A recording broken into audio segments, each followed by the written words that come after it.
Hello and welcome to this edition of Scott and Pop Talk Baseball. And we're going to do as usual. We're going to I just find this is probably the best way to just go over all the teams.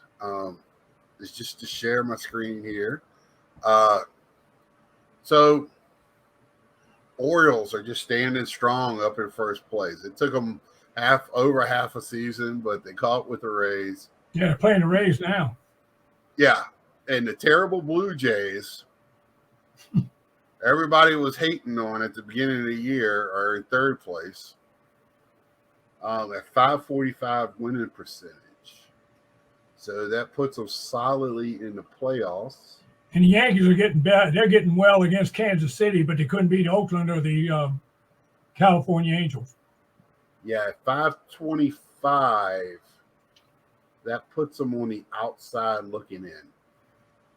That makes them the fourth team. What is it, 6 teams now? Yeah. Oh, so that would put them in 4. Yeah, that would make them the 6th team. And I believe 1, 2, 3, 4, 5. No, that makes them the 7th team. So Who? The Yankees. Oh yeah. Well, I think they're going to be all right. It's just I don't think they're going to do much. That's an old team. That is an old team. Yeah, they're tied with the Red Sox again. People are bashing the Red Sox, and I'm like, they're above 500. They're just in the wrong division. Yeah. In the East, you have to understand, you can be a good team and still be in last place in the East. It's just on National League or the American League. It's just how it is. This year, they don't have a good team in last place, but the Mets are battling for it. Let's see. So, Orioles, Rays, Blue Jays, Yankees, Red Sox, just battling it out. That's going to be fun to watch come down the end. Twins hanging on. There's 2 ahead with a 520 winning percentage. Yeah, that's going to be sad. They're going to have their worst winning percentage and make the playoffs. But their winning percentage would put them in as a wild card regardless.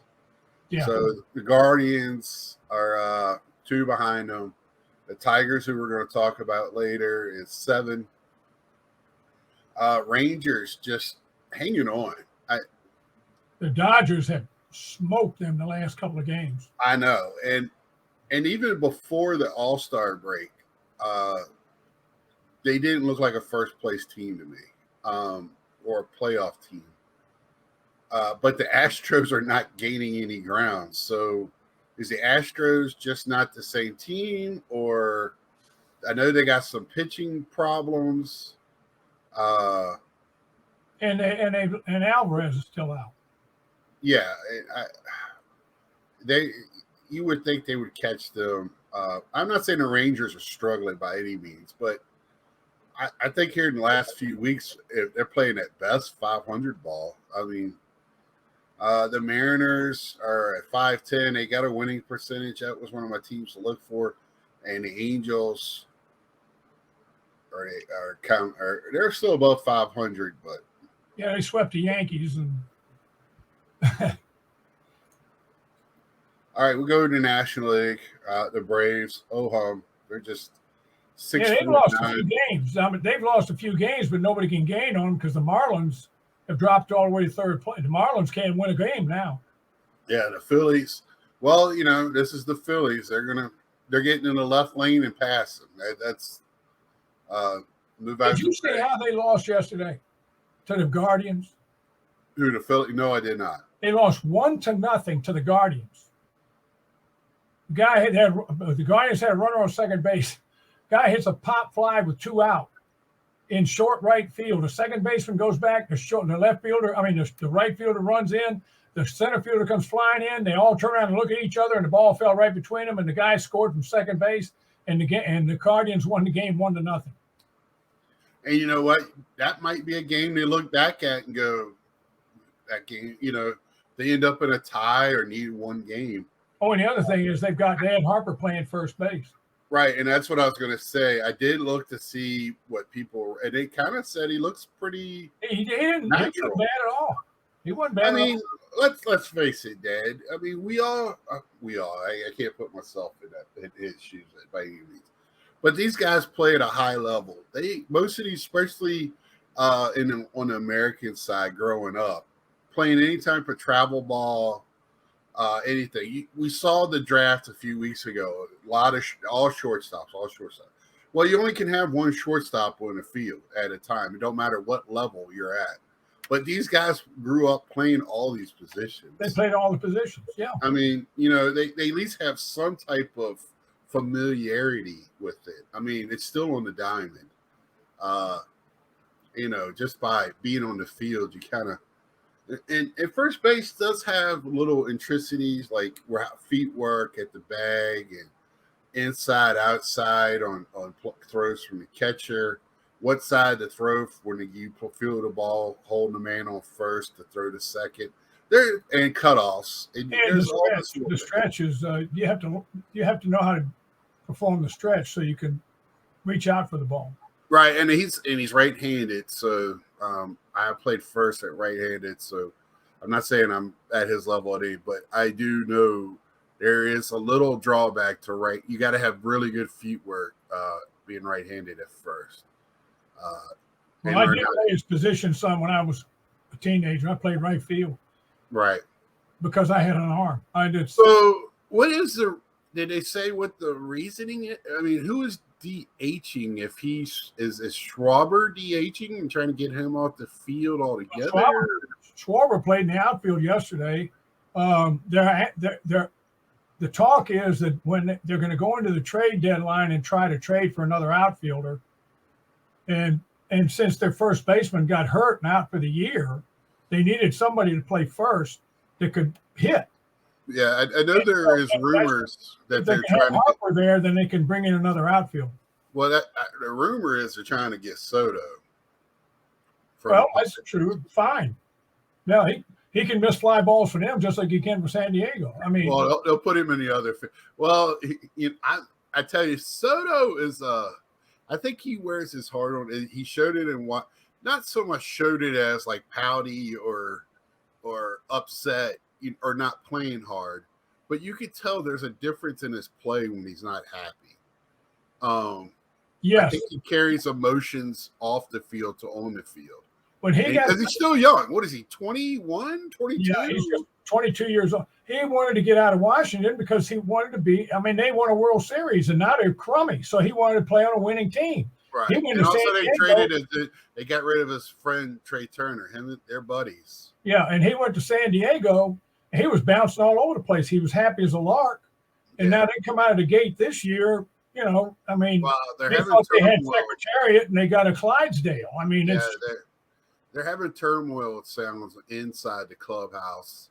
I think they got too many egos in there, and not enough space. Well, I saw another outfielder do the same thing that he did when he took the wrong angle on that ball that cost him the game in Philadelphia, and that was Rosarino for Miami yesterday. I mean, for Tampa.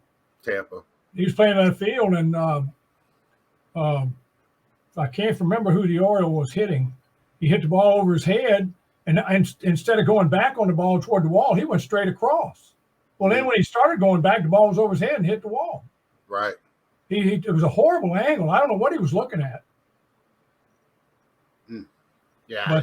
But that cost. To be honest, this week I have been really busy and have not watched much baseball. I've been reading up and doing things, but watching, I haven't even had a chance to really watch highlights this week.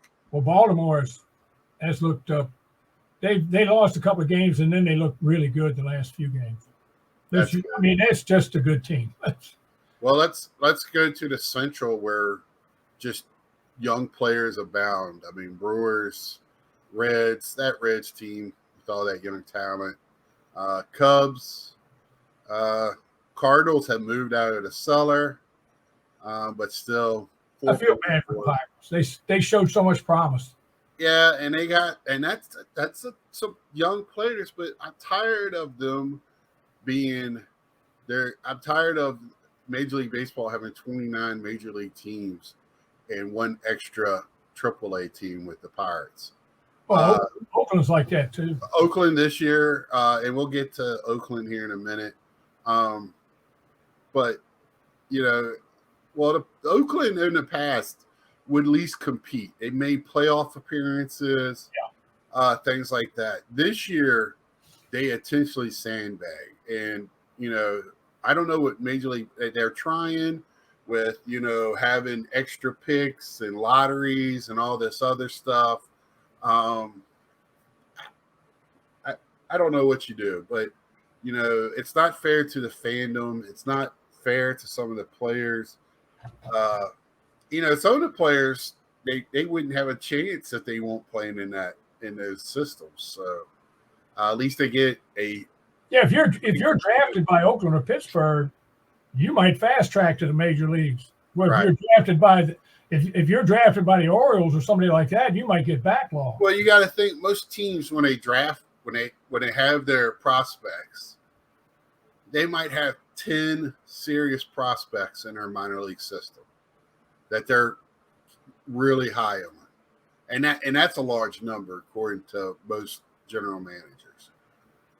But if you're in the Pirates or Oakland, you're looking at 20, 25 prospects deep because of the way they do their teams, or being traded to another situation that might be better for you. So, yeah, you're exactly right. Being fast-tracked to one of those.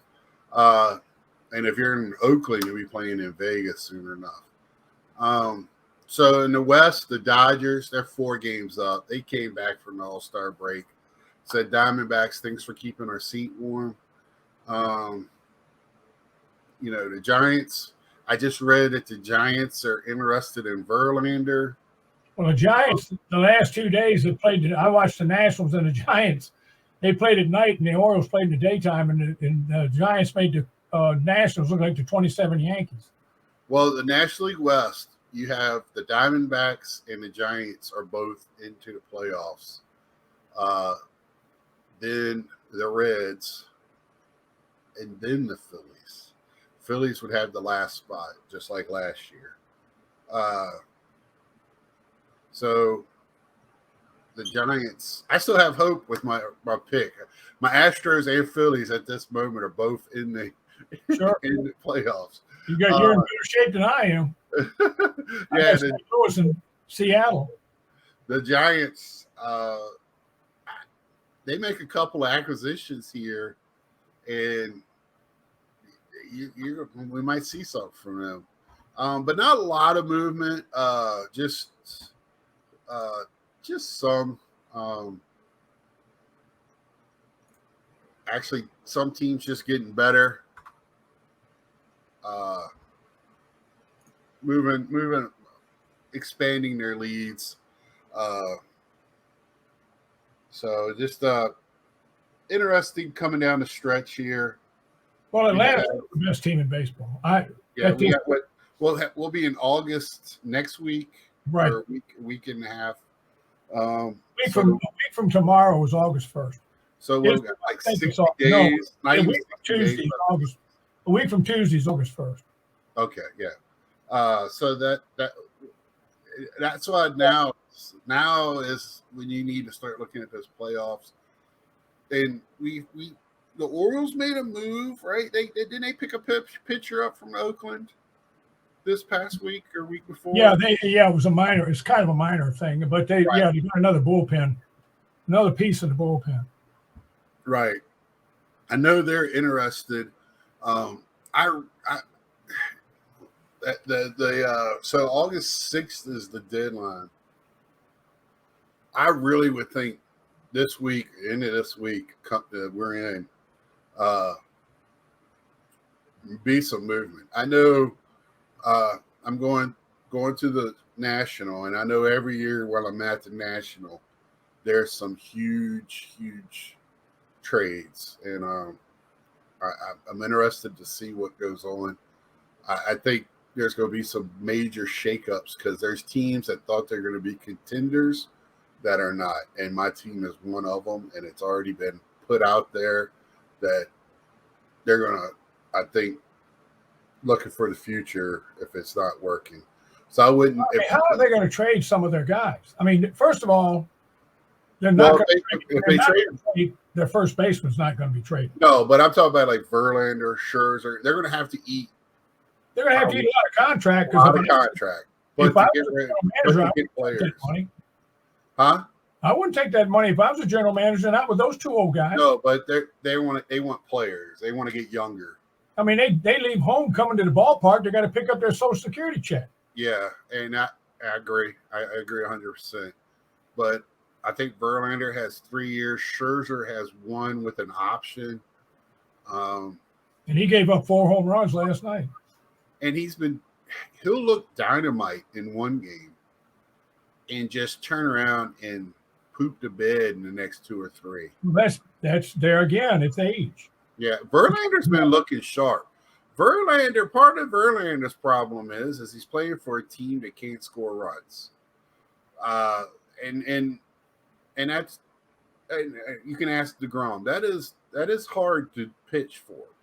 I'm sorry. If you know you're going to go out and you're either going to get 15 runs, but most likely you only get 1 if you're lucky.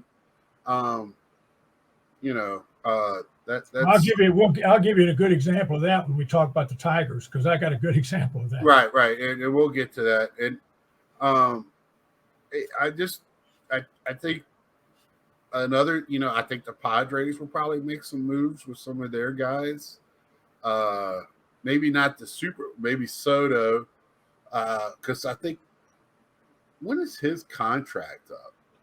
But see, that's the thing. You got to go back and see when contracts are up and all that, because a lot of times.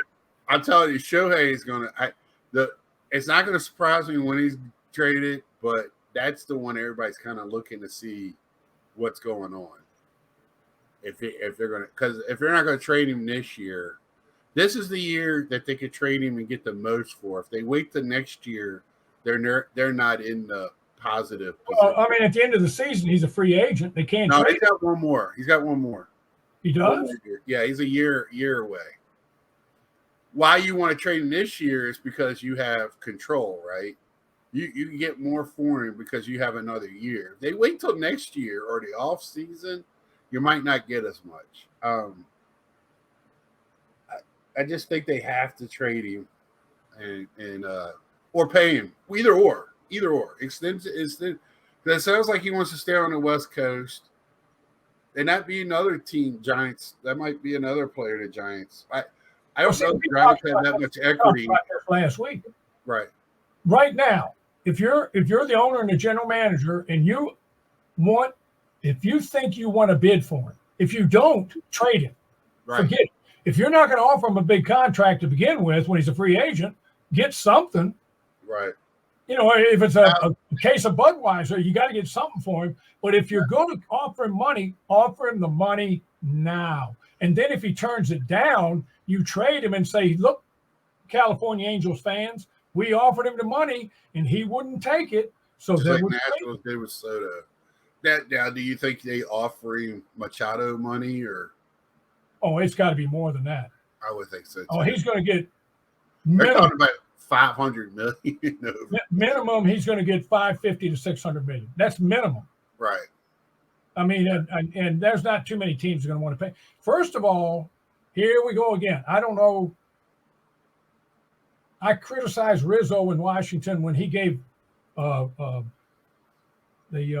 big contract to the pitcher. I just drew a blank. And when he had, yeah, I mean, look, I used to have his jersey. But I love the guy. Right. But to offer him a contract when he got hurt in high school, spraining an eyelid, waking up. I mean, that's how injury prone this guy is. His first major injury was when he was pitching at San Diego State. Yeah, and I'm an old man sitting in Colonial Heights, Virginia, and I know more about baseball than the general manager of Washington. I'm telling you guys, I've watched baseball a long time. Shohei Ohtani is great at the plate, but on the mound, he's running out of gas. He's running out of gas. He's starting to give up 3, 4, 5 hits, 2, 3 home runs a game. He did it again the other day. He's running out of gas. I said it last week. He's running out of gas on the mound. This playing two ways, I don't care how young you are. I don't care how much fish you eat and how many stairs you run. You play a long season like this, it gets to you. It gets to And so they brought this up with Senga. Of course, I watch Mets games a lot. The Japanese pitchers only pitch once a week. They don't have as many games a week. What's that? They pitch 6 or 7 days. Right. So they have days off, more days off than the American game. They don't play nearly as many games. And their travel, I mean, Japan's not a very big country, so their travel is not like they do in America. Like they sleep in their own beds a lot more and all that stuff. So all that's got to be factored in. Ohtani likes to swim. That's his deal. I think he's the swim guy. But I'm interested to see how long that will go. Him pitching, going two ways. Well, I'm just interested to see who's going to, anybody that wants to trade for him, they're going to have to give up a lot of good prospects. And then if they get him in free agency, they're going to have to give him a boatload of money. And then you take the chance if something happens to him. See, I think you're better off trading for him. Let him come and play, and hopefully you win, and it's a good surrounding. Then you're trying, and you got a better chance of signing him. That's kind of the motive on that too. I think he wants to stay West Coast, but everybody's like, "Oh, it's closer to Japan." I'm like, man, this world is so much smaller now with the planes. It's not like he was on the East Coast. If he was in New York, it'd take him 3 extra hours to get home. Right, and he flies in. He's not flying with us in the back. He's going to be flying up front. If he doesn't take the plane from the I bet you if an East Coast team, I bet you if the Mets with Cohen wanted to sign him and they go, hey, we'll fly you to the West Coast on my plane, the owner's jet. You don't think you'll sign that? I mean, come on, really? I mean, it's just people thinking things like that. I just, we'll fly your family in whenever you want to. I'll send a plane out to Japan to get on myself. I mean, he's that type of game changer, I think. Even if he just hits, I think he's that type of game changer. Oh yeah, he's a triple. I mean, he could win the Triple Crown easily. Well, he does strike out still quite a bit, but we'll see. Right. Well, Araiza for the right. He's a throwback. Yeah, a throwback to the early 2000s. When we used to have one or two of those guys on every team. I mean, it's refreshing to see that. And I think a lot of us baseball heads really like that because, it was fun that first couple of years with all these balls flying out of the park. But now it's just, I want to see baseball. If I want to see home run derby, I'll pull up watching a bunch of kids playing in the backyard or go to a softball game. Twice in games in this past week, I've seen a team get the bases loaded and nobody out and did not score. Right. They could not make contact. Yeah, it just technical little things like that just drive you nuts as a fan. It doesn't matter if you hate that team or was rooting against them not to score. It's still aggravating to see. If I'm watching a game and I'm watching the other team, I still want to see them play good baseball. I want to see good baseball play. I have seen more left-handers this year going the opposite way. I guess that Brewers kid did that the other night for his first game. So, I'm liking that. Even Rizzo went opposite, and Witt made a hell of a catch in the outfield, flying down the ball. But I just think I really would like to see better baseball and stop swinging. At the beginning of this year, we were really optimistic. If you go back, you probably watch some of our first few we were talking about how guys are putting more balls in play. They're not striking out as much. And it was like all of a sudden a light switch turned on, and it was like everybody started swinging for the fences again. Yeah, it started being, 80 high 80s, and everybody's swinging for the fences, and I'm just like, here we go again. So it's just weird. So this week we're talking about the Tigers, a very team rich in history. So I want to give Dad plenty of time to talk about it, and for us to talk about them a little bit. So go ahead, Dad. Talk away about the Detroit Tigers. Well, the Tigers began playing in 1884, and they were in the Western League, which was a minor league back then. And they started playing in 1895 in a place called Bennett Park, which later became Briggs Stadium. They were World Series champions in 1935, 1945, 1968, and 1984. They were one of the 8 charter members of the American League in the major leagues. In 1901, in the American League, that was their first major league season, and they played their first opening day game against the Milwaukee Brewers, who didn't last long in the American League at that time, but they played in front of 10,000 fans in Bennett Park. From 1905 to 1926, it was known as the Cobb era. The Ty Cobb, who was... That's a pretty cool logo right there. Yeah, they were the first team to have a logo. 1901 is this logo here. That was the logo on their hat in 1901. Yep. And then they got rid of that, and they put the D for Detroit, and then they turned it to the script like this later. And it's been that way ever since. They had the Cobb era. They were American League champions in 1907, 08, and 09. In 07 and 08, they lost. There's old Ty right there. They lost to the Cubs in 08 and 07 and 08, and lost to the Pittsburgh Pirates in 1909. In 1915, Ty Cobb set the stolen base record of 96 stolen bases in 1 year, and his record was broken in 1962 by... How big were the bases then? They must have been huge for him to get 96 steals. No, they were the same size as the ones...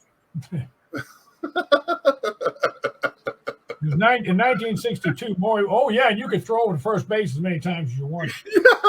No pitch clock. Yeah. Well, 1962, Maury Wills finally broke his record. And that was actually, remember, I did the thing on the All-Star game last year. That was the same year that Maury Wills, they had the first All-Star of the games, and he was the first one in that 1962 All-Star game. From 27 to 33, they had Hank Greenberg, Charlie Gehringer, Schoolboy Rowe, who was a pitcher, Tommy Bridges, and then they acquired the catcher Mickey Cochran, who is a Hall of Famer. So they had a heck of a team. The problem was they were in the same league with the Gehrig and Ruth Yankees. So the Yankees, they were winning it almost every year. The Tigers were finishing second or third. They had trouble every year. They couldn't get over the hump. So they kind of plodded along, and then in 1934, they won the American League.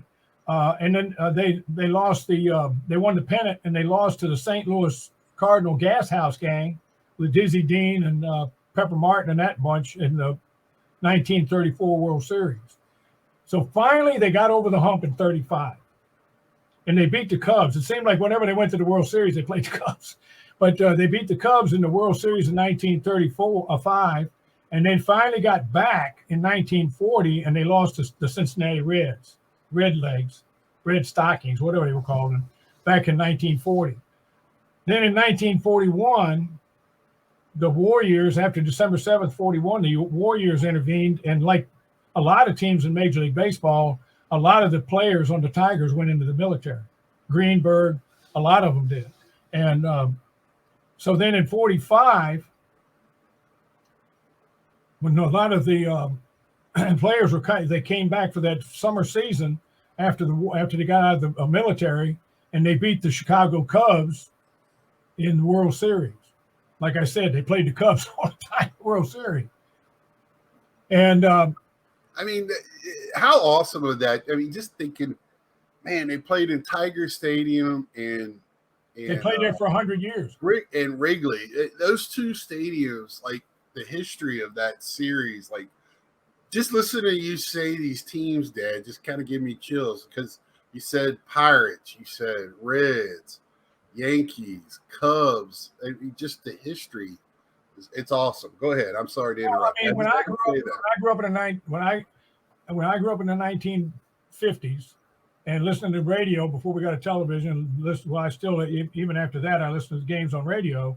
There was just 16 teams. Right. The original 16 teams, because in 1954, the St. Louis Browns were in the American League, and they moved to Baltimore and became the Orioles. Right.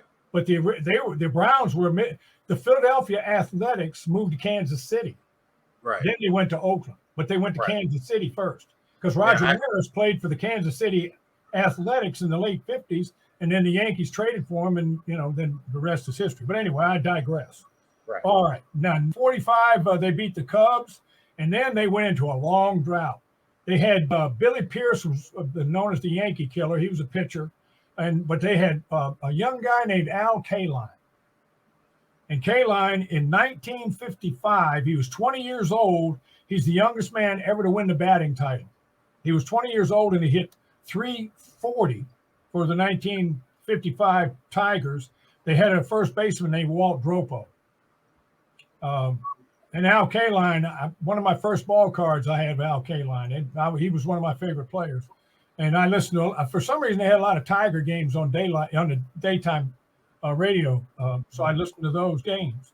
Well, they didn't do much after that, but then in 68, they beat the St. Louis Cardinals in 7 games. And they beat Bob Gibson in the last game with Mickey Lolich and Bob Gibson pitched with 2 days rest. And they had a pitcher's duel, and they won. The Tigers won in 7 games.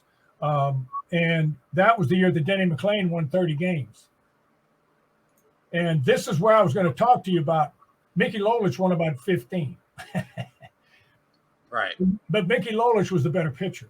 But here's what we're talking about, like DeGrom and these pitchers that don't get support. There's always a guy on a team that doesn't get a whole lot of run support. So in that I remember that 68 season because Lolich, whenever he pitched, it was like 2-1, 1-0, 3-2. That was the game. Denny McLain pitched, won 30 games. The Tigers averaged over 5 runs a game when he pitched, scoring over 5 runs a game. They had about 12 games where they scored over 10. But when Lolich pitched, they couldn't score. But he was the one that won the 7th game of the World Series. Now, granted, McLain didn't pitch very well at the beginning of the series, but he did win the 6th game. They were the 3rd team to come back from 3-1 to win. How many is that the year McLain had how many wins? 30. 30. Was that the year? 30 or 31. He was the last one to win 30 games. Yeah, I got an autograph ball with him with 30 wins. I got it in Iowa, but because he had a win-loss record of 217, 191. This is Lolich. He had an ERA of 3.44 lifetime. Yeah. That is just lights out. But 1968, he was outstanding. Right. He was outstanding. So they won that World Series. And in 1984, let's go back to 1976. Okay. Mark the Bird Fidrich, probably one of the greatest characters of all time. 1 year wonder because he got hurt and he never came back from that injury to pitch well again. But he was phenomenal. I watched him pitch on a Saturday afternoon game against the New York Yankees playing in Briggs Stadium or Tiger Stadium. I guess they were still calling it Briggs Stadium. I don't know. And he pitched and they won 1-0. And he gave up something like 3 hits. He would brush his teeth between innings in the dugout. Yeah, he brushed his teeth in the dirt. He'd come out there and pile dirt on the mound, talk to the ball, talk to his glove. The umpire would step out and holler at him to throw the ball. And he was a real character, but he was an excellent pitcher. But then he threw his arm out, and he was never the same. But I remember that game because a ground ball, a base hit went through Reggie Jackson's legs in right field, and the Tigers scored the winning run on that. And after the game, they asked Reggie how he missed that ground ball, and he said the sun got in his eyes. So it was a ground ball. I'll never forget that. It was one of the funniest things I ever saw. But that was, there again, those are funny little things I remember. But anyway, they in 1984, they won the World Series again for the last time. They beat San Diego, and San Diego got to the World Series in '84. And in the '84 team, the star of that team was Kirk Gibson, and Sparky Lyle was the manager. And Dad and I had a big argument. Your grandfather and I had a big argument about how good a manager Sparky Lyle was. Because he'd say, "Oh, Sparky Anderson, you mean?" Sparky Anderson. He said, "Sparky Anderson, one of the best managers ever lived." I said, "Dad, he managed 2 World Series winning teams." He said, "Yeah, that's more than most." I said, "But Dad, one was the Big Red Machine, and the other was the Detroit Tigers in '84. I mean, they're 2 of the best teams ever." He just had to hand him the starting lineup card. Yeah, I mean, that's like Casey Stengel walked out there in the '50s and just handed the starting lineup, went back to the dugout, took a nap. Yeah. But anyway, they won that '84 series, and then in 2012 they lost to the San Francisco Giants in 4 games. Remember, in the right around 10, 12 to 15, the Giants had a juggernaut out there in San Francisco. And that's when you and I were going over we went to Washington to watch the Nationals play quite a bit, but we also saw the Flying Squirrels, which is a Giants farm team. And so the Giants were loaded. But on that team in 2012, they had these youngsters. Cecil Fielder, or not Cecil, but what was his son? Prince. Yeah. Prince Fielder. Prince Fielder. Verlander was a young pitcher on that team. Cabrera, Miggy was on that team, a youngster, and Max Scherzer. So I mean, that was a heck of a team. And they lost to San Francisco in 4 games. They haven't really. They've been one of those teams that's been in a perpetual rebuild for years after that. They've had a few teams sniff the playoffs, and they're a team that they're in limbo because they're a mid-market team. So that almost puts you in a bad spot where you do have enough money to have to carry some big contracts, but you don't have enough money to carry several big contracts. But you're not low enough to we're going to use the old A's method or the Astros method to tank and build. They're kind of like caught in between because they're not a low market. They're a mid market team. So, right. Well, I mean, they're always in limbo. I mentioned a lot of their good players. I mean, they've had a ton of them. I mean, I didn't mention George Kell or Earl Averill, Jack Morris, Heine Manouche, who played back in the 30s. Trammell, Pudge played with them for a while. Jim Bunning, Freehand, Billy Pierce, Norm Cash, Frank Tanaka. I mean, they've had some players. In my era, Trammell, Chet Lemon, they did have Cecil. They did have Kirk Gibson.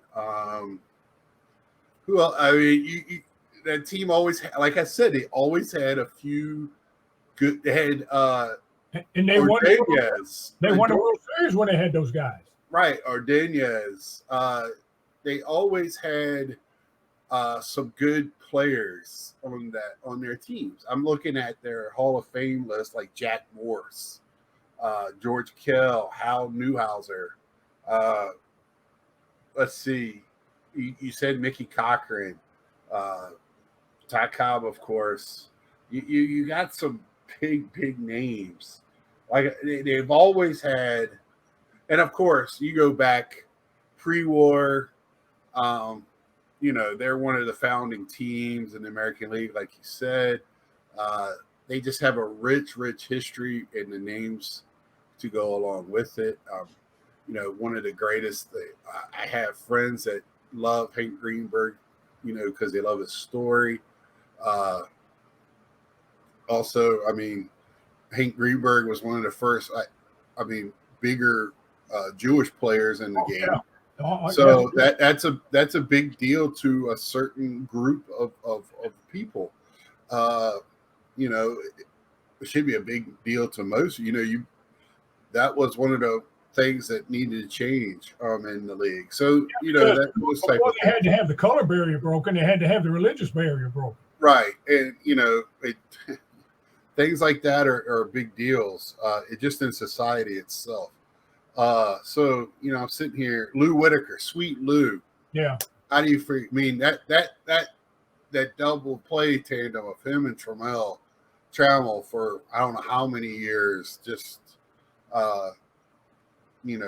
just a great double team. It's just you're looking, like you said, just loaded with players. Well, they had Harvey Keene. They had Harvey Keene played Right. with K-Line. They called them the K boys, Keyline, K-Line, and Keene. But they were always missing some parts as well, so that's why they didn't have longevity and have dynasties. Later on, whenever you talk about the American League, the history of the American League, and you talk about teams that could get close but no cigar, the elephant in the room is the New York Yankees. Right. Because until the 1960s, when the Yankees went downhill, when CBS bought them, and then they just went downhill until Steinbrenner got them. But they dominated. When I was a kid, it was almost always the Yankees playing somebody in the World Series. Well, and I don't just look at, especially with baseball, like dynasties. They were always in the pre-war days. The Tigers were always, not always, but most of the time were in the mix. Right. So that kind of puts them in a dynasty. That's just like the Braves in the 90s. They won in every World Series, but they were in the mix. So that's kind of how I look at it with that. Because of the Yankees being so dominant, of course, they're the cream la creme of baseball history. I mean, that's why their stadium is, it was sad when they tore down Yankee Stadium because it was a museum just as much as it was a baseball field. It was like Fenway Park or Wrigley Field. Right. If they ever tear those down, those will be sad days in baseball. I mean, it was a sad day when they tore down Ebbets Field. Right. For you, for me, I wouldn't know. That's just how, even for me, I do not like the Yankees, but when they tore down the field, I felt that way about Tiger Stadium when they went to their new ballpark. That was great history. Watching the balls. I mean, even back I remember Greg Luzinski when he was playing for the White Sox, the big bull, hitting one on top of that stadium, on top of the roof there, hitting the light base of the Reggie Jackson hitting it off of the roof. In the All-Star game. Yeah, and just great that and how the stands were. It just looked like an old, if you ever seen pictures of old stadiums, the old wooden stadiums, it was kind of built in that way, but metal. I'm sure they had a lot of seats where the tickets said, your view might be blocked. But, like they did at Old Memorial Stadium.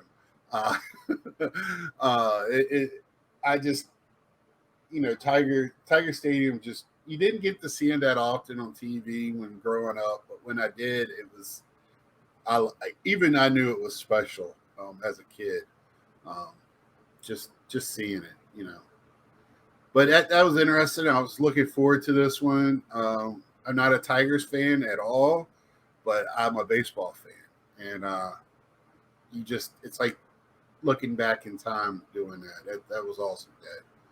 Appreciate you. And now let's talk about today's Tigers. Like I said, a little limbo. They don't know which way. Sometimes they want to go. Miggy's last year, a great player. Last year Molina went out, and this year we're going to have him going out. So Holtz went out last year. Who went out? Pujols. Pujols, yes, Pujols. Shame on me for not remembering him. But yeah, they just have. Again, they might have a good base. They do have some nice young players. Matt Vierling. Uh, who am I thinking of? I don't see him on here. Spencer Torkelson, if he can ever, he shows some shine, but he just can't get it together. Not as the number one pick. He's not consistent. He's not consistent. Oh, Raleigh Green, that's the guy I'm thinking of. He's not playing bad. He's just playing. You just don't never hear of him. They've got a couple young pitchers that aren't bad either. Right. Yeah. Most definitely. And hopefully they can get it together. Just they're in the right division. If you're in the Central Division and you can put it together, you can win that sucker. I mean, there's no powerhouses in either Central Division. Right. And and they had a good start to their season. It's just such a team with a rich history. Another team that you want to see just do well because of that. And it's a good baseball town. I mean, that's another place. Yeah, it's a great baseball town where the fans come out and support that team as long as, they don't give up. And I don't see that there. I don't see them folding. Their manager doesn't put up with any crap. What he did with Javier Baez earlier in the season was awesome. I wish more managers would do that with stars. When you don't run out, you don't run plays, we're going to have a discussion and you're going to sit your ass on the bench. That was just awesome. Everybody should show their child that this is what happens when you don't run balls out. It wants to play baseball. I thought that was great. And anything else on the Tigers, Dan? No. I just it's one of the older teams, the original 16, and that's what I grew up with. So, well, anything else on MLB at all, or anything else? You're going on vacation, so we're taking a week off. We'll be on a week off. You're going to be Bible camp. I'm not going. You're not going now. No, I'm not going now. Okay. Well, but but you won't be back. You're going to be pushing it to get back that Monday so you can go to work Tuesday. I'll be home Monday sometime. But yeah, we'll take next week off. I'll be out of town, going to the National for my baseball cards. I've already talked to friends that went to the Cubs game last night. So looking forward to that. So the next big deal will be the trade deadline. Yeah, and hopefully we'll have some news with that. We've been talking about it. I kind of thought something would be brewing, but like I said, usually this weekend coming up is I remember being in Chicago talking to a friend of mine that was a White Sox fan, was a Nick Madrigal fan. We sat there and talked. He left to get on a plane that afternoon. I left to grab lunch, and while I'm eating lunch, I'm watching the TV, and he got traded to the Cubs. Right? I mean, it wasn't – I texted him. It wasn't 45 minutes after we had a discussion. So it was I was like – and the whole place where I was eating – a lot of people were upset about that trade at that point, but and at the same time, I think that's when Chris Bryant got traded as well at the same time. That was a big day in Chicago. It was fun being there for that. But anyway, enough said with that. Look forward to that again. Please leave us any questions or comments below. We did get a couple of comments last week of how well we're doing, and keep up the good work. I appreciate that. So until next time, like, share, tell a friend, and hashtag watch the games. And we'll see you.